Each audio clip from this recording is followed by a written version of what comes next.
तो आज की इस वीडियो में मैं आप सभी को बताने जा रहा हूँ आज का करंट अफेयर। ठीक है, यानी कि आज का जितने भी करंट अफेयर है वो सभी इस वीडियो के माध्यम से आपको बताने वाले हैं, यानी कि 11 जनवरी 2024 का करंट अफेयर। ठीक है, अगर आप रेलवे, एसएससी या स्टेट लेवल के कोई भी एग्जाम के लिए आप अगर तैयारी कर रहे हैं तो आपके लिए यह वीडियो बहुत ही महत्वपूर्ण होने वाला है। तो दोस्तों वीडियो को चलिए शुरू करते हैं। शुरू करने से पहले दोस्तों अगर आप चैनल पर नए हैं तो चैनल को सब्सक्राइब कर लीजिए, मेरे यूट्यूब चैनल अभिकृत स्टडी पॉइंट को। चलिए वीडियो को शुरू करते हैं पहला क्वेश्चन के साथ। पहला क्वेश्चन है, हाल ही में किस राज्य में SC/ST छात्रों के लिए योग श्री योजना शुरू की गई है? ठीक है, तो इसका आंसर हो जाएगा पश्चिम बंगाल। ठीक है, पश्चिम बंगाल जो है, जो SC/ST छात्रों के लिए एक योगश्री योजना शुरू की गई है। ठीक है, इसका हम नोट पढ़ लेते हैं। पश्चिम बंगाल की मुख्यमंत्री ममता बनर्जी ने हाल ही में योगश्री नामक एक व्यापक सामाजिक कल्याण योजना शुरू की है। पश्चिम बंगाल की मुख्यमंत्री ममता बनर्जी ने हाल ही में योगश्री नामक एक व्यापक सामाजिक कल्याण योजना की शुरू की है। चलिए चलते हैं अगला क्वेश्चन में। अगला क्वेश्चन है, हाल ही में प्राचीन उपकरणों के अवशेष कहाँ से प्राप्त हुए हैं? ठीक है, तो ये प्राप्त हुए तेलंगाना के मुगुल्लू ज़िले से। कहाँ से प्राप्त हुए हैं? तो ये तेलंगाना के मुगुल ज़िले से ये प्राचीन उपकरणों की अवशेष प्राप्त हुए हैं। ठीक है, चलिए इसका नोट पढ़ लेते हैं। प्रागैतिहासिक काल के अवशेष भारत में कहाँ कहाँ मिले हैं? तो देखिए कहाँ मिले हैं।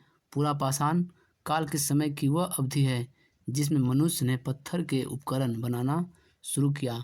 भारत में पुरापाषाण काल के अवशेष तमिलनाडु के कुर्नूल, कर्नाटक, उड़ीसा, राजस्थान और मध्य प्रदेश के भीमबेटका से मिले हैं। ठीक है, चलिए चलते हैं अगला क्वेश्चन में। अगला क्वेश्चन है, हाल ही में मेडागास्कर से 2024 का पहला चक्रवात टकराया है। ठीक है, इस चक्रवात का नाम क्या है?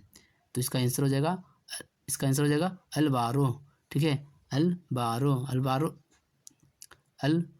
है जो 2024 का पहला चक्रवात टकराया है। ठीक है, किससे टकराया है? तो ये मेडागास्कर से। ठीक है, चलिए इसको नोट कर लेते हैं। 2024 का पहला चक्रवात अल्बारो मेडागास्कर से टकराया है। ठीक है, 1 जनवरी 2024 को यह चक्रवात मेडागास्कर में मोरोबे के पास आघात किया गया था। इस तरह यह 2023-24 के सीजन के दौरान मेडागास्कर से टकराने वाले पहला चक्रवात बन गया है। ठीक है, चलिए आते हैं अगला क्वेश्चन में। अगला क्वेश्चन है, हाल ही में दिग्गज फुटबॉलर फ्रांज बेकनबाउर का 78 वर्ष की आयु में निधन हो गया है। ठीक है, इनका संबंध किस देश से है? तो इसका आंसर हो जाएगा जर्मनी। ठीक है, तो ये जो फुटबॉलर हैं ये जर्मनी के थे। ठीक है, जो कौन फुटबॉलर, इनका नाम है बेकनबाउर, जो 78 वर्ष की आयु में इनकी निधन हो गई है। ठीक है, चलिए इसका नोट्स पढ़ लेते हैं। विश्व कप विजेता जर्मनी और बायर्न म्यूनिख के महान खिलाड़ी फ्रांज बेकनबाउर का 78 वर्ष की आयु में निधन हो गया है। एक खिलाड़ी और एक प्रबंधक के रूप में फीफा विश्व कप जीतने वाले केवल 3 पुरुषों में से एक फ्रांज बेकनबाउर का 78 वर्ष की आयु में निधन हो गया है। ठीक है, ये जो बेकनबाउर जो थे, बेकनबाउर, ठीक है, ये फीफा विश्व कप में ये एक खिलाड़ी और एक प्रबंधक के रूप में भी ये थे। ठीक है, चलिए चलते हैं अगला क्वेश्चन में। अगला क्वेश्चन है, ठीक है, अंतर्देशीय जलमार्ग विकास परिषद की पहली बैठक हाल ही में कहाँ आयोजित की गई है? तो इसका आंसर हो जाएगा, ठीक है, कलकत्ता में। ठीक है, कलकत्ता में अंतर्देशीय जलमार्ग विकास परिषद की पहली बैठक की गई थी। ठीक है, चलिए इसका नोट्स पढ़ लेते हैं। जनवरी 2024 में अंतर्देशीय जलमार्ग विकास परिषद कोलकाता में आयोजित की गई है। यह अंतर्देशीय जलमार्ग विकास परिषद की पहली बैठक थी। इस बैठक की अध्यक्षता केंद्रीय बंदरगाह, राजरानी एवं जलमार्ग मंत्री सर्बानंद सोनोवाल के द्वारा की गई थी। ठीक है, तो दोस्तों देखिए, आपको ये केंद्रीय बंदरगाह, राजरानी एवं जलमार्ग मंत्री कौन है? तो ये सर्बानंद सोनोवाल है। ठीक है, चलिए चलते हैं अगला क्वेश्चन में। अगला क्वेश्चन है, चलिए आते हैं अगला क्वेश्चन में। अगला क्वेश्चन है, फोन पे ने अंतर्राष्ट्रीय भुगतान प्रभाग के लिए सीईओ के रूप में किसे नियुक्त किया गया है? ठीक है, इसका आंसर हो जाएगा ये रितेश पाई को। ये रितेश पाई जो है वो फोन पे के अंतर्राष्ट्रीय भुगतान प्रभाव के सीईओ के रूप में इन्हें नियुक्त किया गया है। ठीक है, चलिए इसका नोट्स पढ़ लेते हैं। इसका नोट्स है, वॉलमार्ट के स्वामित्व वाली फिनटेक फर्म फोनपे ने रितेश पै को अपने अंतर्राष्ट्रीय भुगतान व्यवसाय का मुख्य कार्यकारी अधिकारी यानी कि सीईओ नियुक्त किया है। ठीक है, चलिए आते हैं अगला क्वेश्चन में। अगला क्वेश्चन है, हाल ही में एक भारतीय महिला ने 100 से ज़्यादा भाषाओं में गाना गाकर गिनीज रिकॉर्ड बनाया है। इसका संबंध किस राज्य से है? तो इसका आंसर हो जाएगा केरल। ठीक है, केरल राज्य से। ठीक है, केरल राज्य से है ये कौन? ये एक भारतीय महिला है जो 100 से ज़्यादा भाषाओं में गाना गाकर गिनीज वर्ल्ड रिकॉर्ड बनाया है। ठीक है, चलिए इसका नोट्स पढ़ लेते हैं।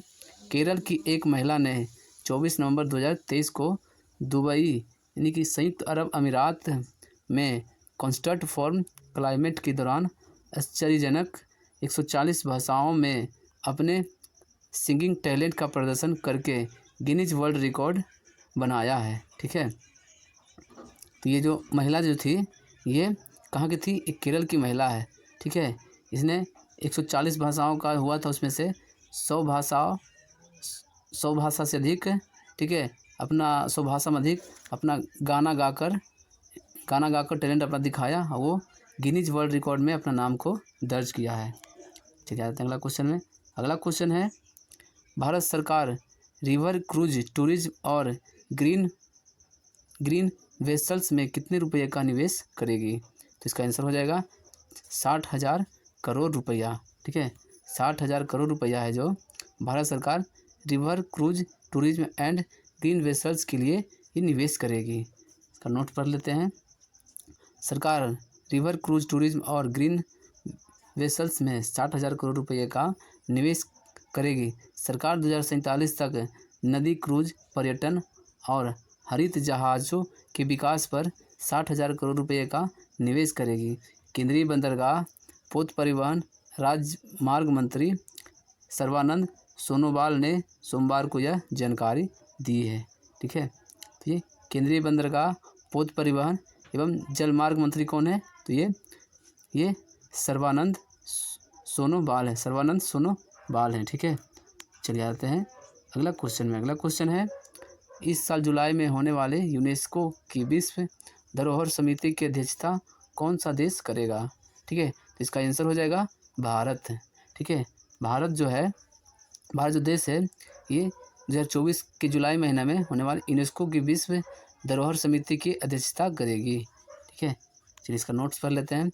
भारत इस साल जुलाई में इतिहास में पहली बार यूनेस्को की विश्व धरोहर समिति का अध्यक्ष और मेजबानी करेगा।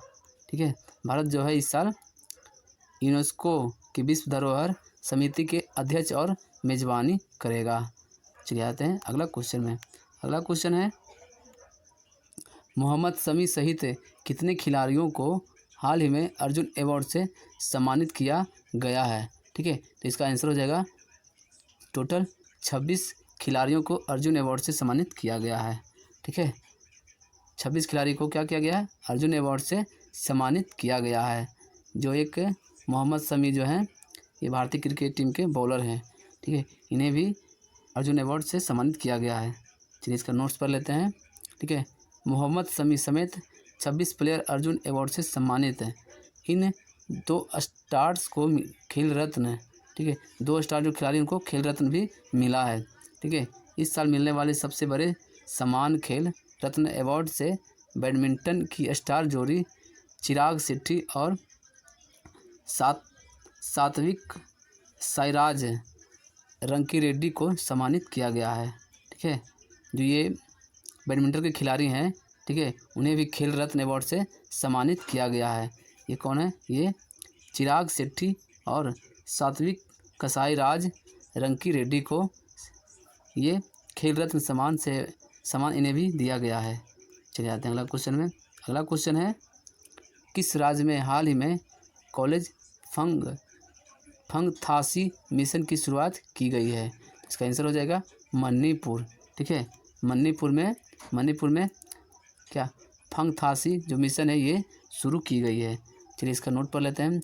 मणिपुर के मुख्यमंत्री एन बीरेन सिंह ने बिष्णुपुर जिले में विभिन्न विकास परियोजनाओं का शिलान्यास और उद्घाटन करते हुए कॉलेज फंगथासी मिशन शुरू की है। मुख्यमंत्री ने मोइरंग कॉलेज में आयोजित एक समारोह में राज्य में सरकारी कॉलेजों को बेहतर बनाने के लिए कॉलेज फंगथासी मिशन की शुरुआत की है। ठीक है, ये मणिपुर के मुख्यमंत्री कौन है? तो ये एन बीरेन सिंह है। ठीक है, एन बीरेन सिंह है। चलिए आते हैं अगला क्वेश्चन में। अगला क्वेश्चन है, ठीक है, प्रत्येक वर्ष प्रवासी भारतीय दिवस किस तिथि को मनाया जाता है? इसका आंसर हो जाएगा 9 जनवरी को। ठीक है, 9 जनवरी को प्रत्येक वर्ष प्रवासी भारतीय दिवस मनाया जाता है। इसका नोट पढ़ लेते हैं। प्रवासी भारतीय दिवस भारत सरकार द्वारा हर दूसरे वर्ष, ठीक है, 9 जनवरी को मनाया जाता है। इसी दिन महात्मा गांधी ने दक्षिण अफ्रीका से स्वदेश वापस आए थे। ठीक है, इसी के उपलक्ष्य में 9 जनवरी को प्रवासी भारतीय दिवस मनाते हैं। ठीक है, 9 जनवरी को ही महात्मा गांधी जो है वो दक्षिण अफ्रीका से स्वदेश वापस आए थे। चलिए आते हैं अगला क्वेश्चन में। अगला क्वेश्चन है, हाल ही में विश्व टेस्ट चैंपियनशिप की नंबर वन कौन सी टीम बनी है? इसका आंसर हो जाएगा ऑस्ट्रेलिया। ठीक है, ऑस्ट्रेलिया जो है विश्व टेस्ट चैंपियनशिप में नंबर 1 टीम बनी है। चलिए इसका नोट पढ़ लेते हैं। ठीक है, 2021-2023 चक्र का विजेता ऑस्ट्रेलिया अब तक 8 टेस्ट मैचों में 56.25% अंकों के साथ है WTC तालिका में नंबर 1 पर है। भारत 24 पॉइंट और 54.16% अंकों के साथ दूसरे स्थान पर है। ठीक है, जो भारत है वो दूसरे स्थान पर है। ठीक है, ये विश्व टेस्ट चैंपियनशिप में। चलिए आते हैं अगला क्वेश्चन में। अगला क्वेश्चन है, ठीक है, हाल ही में भारत के किस व्यक्ति ने UAE में सबसे अधिक भाषाओं में गाकर गिनीज विश्व रिकॉर्ड बनाया है? ठीक है, तो इसका आंसर हो जाएगा सुचेता सतीश। ठीक है, सुचेता सतीश हैं उसने UAE में सबसे अधिक भाषाओं में गाना गाकर गिनीज विश्व रिकॉर्ड बनाया है। ठीक है, इसका नोट पढ़ लेते हैं। गिनीज वर्ल्ड रिकॉर्ड के अनुसार सुचेता ने दुबई में भारतीय वाणिज्य दूतावास सभागार में जलवायु परिवर्तन से संबंधित जागरूकता बढ़ाने के लिए 140 भाषाओं में ये परफॉर्मेंस दिया है। ठीक है, तो 144 नंबर को इसलिए चुना गया है क्योंकि ये दुबई में COP28 शिखर सम्मेलन में हिस्सा लेने वाले 140 देशों का प्रतिनिधित्व करने वाला ये नंबर है। ठीक है, 140